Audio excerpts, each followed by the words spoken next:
मानव इतिहास में ये दुनिया की सबसे खतरनाक जंग है जो आज तक लड़ी गई है। दुनिया भर के करोड़ों फाइटर्स ने इस जंग में भाग लिया। तो आइए जानते हैं कि वर्ल्ड वॉर 2 का मेन घटनाएं कौन-कौन सी थी। वर्ल्ड वॉर 1 में जर्मनी की ह्यूमिलिएटिंग डिफीट हुई थी और उस हार के बाद दुनिया भर के प्रतिबंध जर्मनी और उसके सहयोगी कंट्रीज पे लगा दिया गया। इन प्रतिबंधों के बाद ऑस्ट्रियन हंगरी एम्पायर और ऑटोमन एम्पायर बिखर गए और जर्मनी पर इतना ज्यादा डेट था कि बहुत लोगों को लगता था कि ये डेट एक लिमिट से ज्यादा है।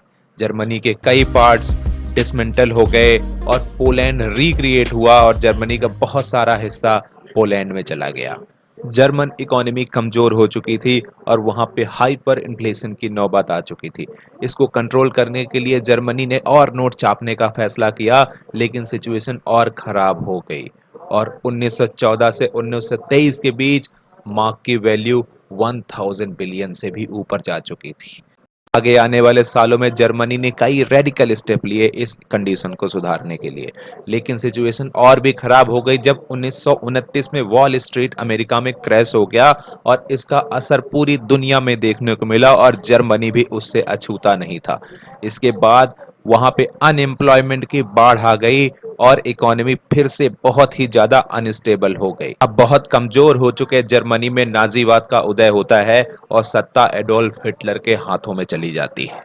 दुनिया भर के प्रतिबंधों के लगने के बाद भी जर्मनी की नई सत्ता ने अपनी इंडस्ट्री और अपनी मिलिट्री को खड़ा करना चालू किया और एक एग्रेसिव पॉलिसी के तहत वो हर जर्मन स्पीकिंग लोगों को इकट्ठा करना चाहता था।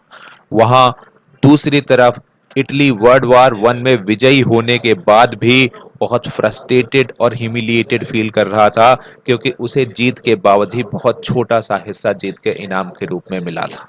इटली में 1922 से फासिस्ट पार्टी के बेनिटो मुसोलिनी, जो कि एक तानाशाह थे, उनका शासन था। उन्होंने कॉलोनियल पॉलिसी के तहत इथियोपिया पे हमला कर दिया और अल्बानिया पे हमला करने की योजना बनाई। उधर स्पेन में सत्ताधारी रिपब्लिकन पार्टी, जो कि यूएसएसआर द्वारा सपोर्टेड थी, और नेशनलिस्ट पार्टी, जिसको कि जर्मनी और इटली का समर्थन था, दोनों के बीच गृह युद्ध छिड़ा जो 3 साल तक चला। अब इटली और जर्मनी पॉलिटिकली एक दूसरे के करीब आ चुके थे और इन्होंने अब अपनी आर्मी को टेस्ट करने का फैसला किया। उधर एशिया में जापान अपने विस्तारवादी नीति के तहत चाइना में आक्रमण कर देता है और वहां पे वो लोग बायोलॉजिकल और केमिकल वेपन यूज करके बहुत सारे नरसंहार करते हैं। अब काफी ताकतवर हो चुके जर्मनी ने विस्तारवादी नीति अपनाई। उन्होंने ऑस्ट्रिया की लोकल नाजी पार्टी के साथ मिलकर ऑस्ट्रिया पे कब्जा कर लिया। वेस्ट चेकोस्लोवाकिया में भी जर्मनी की आर्मी ने आक्रमण किया और उसने उस पर भी कब्जा कर लिया और स्लोवाक रिपब्लिक अब एक जर्मन सैटेलाइट स्टेट बन चुका था। हंगरी डिप्लोमेटिकली क्लोजर आ गया और वो भी अब जर्मनी का हिस्सा था। Germany लिथुआनिया में कब्जे के बाद जर्मनी यूएसएसआर से नॉन एग्रेशन पैक्ट साइन करता है और उस पैक्ट के बाद उन्होंने पोलैंड पर हमला कर दिया। पोलैंड पर हमले के बाद लंदन और पेरिस जर्मनी के खिलाफ युद्ध की घोषणा करते हैं और यहीं से शुरू होता है वर्ल्ड वॉर 2। हालांकि जर्मन फोर्सेज जो ईस्ट में पोलैंड की लड़ाई में बिजी थी, एलाइड फोर्सेज यानी कि यूके और फ्रांस ने जर्मनी पर आक्रमण नहीं किया, बल्कि उन्होंने नॉर्वे से आने वाले आयरन ओर की सप्लाई को रोकने के लिए कोशिश करी, जो कि इंडस्ट्रियल यूज होता था जर्मनी में। जर्मनी ने रातों रात नॉर्वे और डेनमार्क में कब्जा कर लिया। कुछ ही दिनों के अंदर जर्मनी ने लक्जमबर्ग, नीदरलैंड और बेल्जियम पर कब्जा कर लिया। हिटलर की एक नई तकनीक ब्लिट्जक्रीग यानी कि किसी कंसंट्रेटेड जगह पे हाई इंटेंसिटी आक्रमण की तकनीक का उपयोग किया और आगे बढ़ता चला गया। यूनाइटेड किंगडम की आर्मी तगड़ा रेजिस्टेंस दिखाती है। उसके बाद जर्मनी ने पूरे फ्रांस पे कब्जा कर लिया। कब्जा करने के बाद एक ट्रीटी साइन होती है जिसपे नॉर्थ फ्रांस का पार्ट छोड़ करके बाकी सारा हिस्सा जर्मन कब्जे में आ जाता है और इस तरह से फ्रेंच की सारी कॉलोनीज और उनके उपनिवेशों पर जर्मन का एक तरह से कंट्रोल हो जाता है बिना किसी लड़ाई के। लेकिन कई सारी फ्रेंच कॉलोनीज और बेल्जियन कॉन्गो ने एलाइज के साथ रहने का ही फैसला किया। उधर यूके ने फ्रांस को फ्री कराने के लिए फ्री फ्रांस अभियान की घोषणा की। यूनाइटेड किंगडम ने नाजी जर्मनी से अपनी लड़ाई जारी रखी। ब्राजीविल इसकी राजधानी बना। उधर सोवियत यूनियन ने जर्मनी के साथ हुए अपने समझौते के अनुसार बाल्टिक स्टेट और रोमानिया पर कब्जा कर लिया। इधर जर्मनी, इटली और जापान ने मिलकर के एक्सिस पावर की स्थापना करी, जो कि एक ग्रुप था इस वर्ल्ड वॉर का। डोमिनियन रिपब्लिक और यूके ने सिर्फ आयरलैंड को छोड़कर बाकी सभी लड़ाइयां होने लगी और अफ्रीका में इटालियन कॉलोनीज और फ्रेंच कॉलोनीज के बीच लड़ाइयां होने लगी। उधर यूरोप में जर्मनी ने यूके के ऊपर काफी बमबारी करी, लेकिन वो यूके को हथिया नहीं पाया। जर्मनी ने अब अचानक यूएसएसआर पर हमला कर दिया, लेकिन इटली के फेल होने की वजह से, ग्रीस में इटली की हार होने की वजह से उसे वहां रुकना पड़ा और उन्होंने हंगरी, रोमानिया और बल्गारिया पर कब्जा कर लिया। इस कब्जे के बाद वो ग्रीस पे और यूगोस्लाविया पे हमला करके उसको कब्जा करने की तरफ बढ़े। 1940-41 के पास एक्सिस पावर और जर्मनी के खिलाफ लोगों के प्रदर्शन होने लगे। प्रिंट मीडिया, गुरिल्ला वार, छोटी छोटी पॉलिटिकल सबोटेजेस, ये सब होने लगा जर्मनी में। यहां तक कि जर्मनी भी उससे अछूता नहीं रहा और नाजीवाद के खिलाफ लोग खुलकर सड़कों पे आ गए। यहां तक कि एडोल्फ हिटलर को असैसिनेट करने के लिए भी 2 से 3 अटेम्प्ट हुए, लेकिन वो अटेम्प्ट अब फेल हो चुके थे।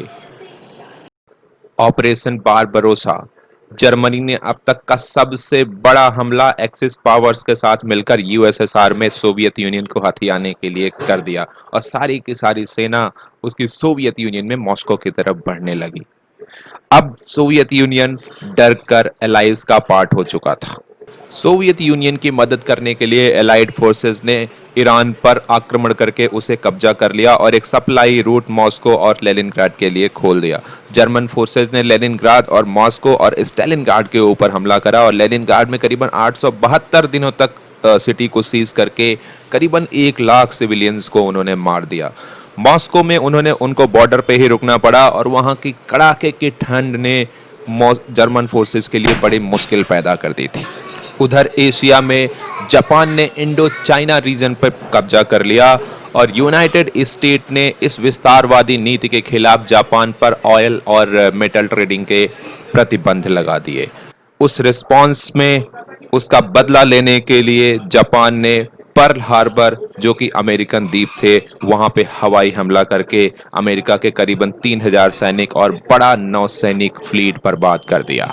इस हमले के बाद United state of America allies की तरफ से युद्ध में पार्टिसिपेट करता है और यूएसएसआर को नेवी और आर्मी सप्लाई देता है, जो कि जर्मन का एडवांसेज रोकते हैं। इधर जापान ने अपनी तरफ पैसिफिक में और भी रीजन हथिया लिए और चाइना में उन्होंने और भी ज्यादा नरसंहार किए। जापान ने अमानवीय कदम उठाते हुए लाखों लोगों को फोर्स कैंप में लेबर्स की तरह रखा। बर्मा, थाईलैंड, इंडोनेशिया, चाइना के लोगों को उन्होंने जबरदस्ती रेलवे लाइन में काम में करा और वहां की औरतों को प्रोस्टिट्यूशन में जापानीज आर्मी के लिए यूज किया।